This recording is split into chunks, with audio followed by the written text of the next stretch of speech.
In a quiet neighborhood lived an elderly woman named Mrs. Johnson. She lived alone and her days were often filled with loneliness. One day, she found a small abandoned puppy near her house.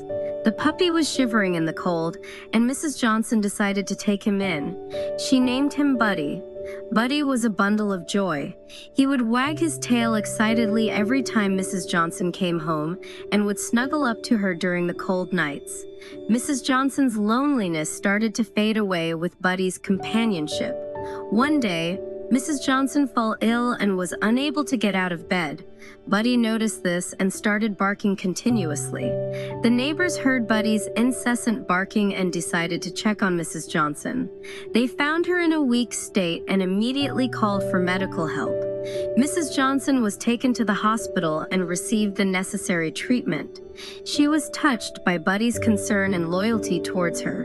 When she returned home, she was greeted by an ecstatic Buddy. His tail wagged faster than ever, and he showered her with licks and cuddles.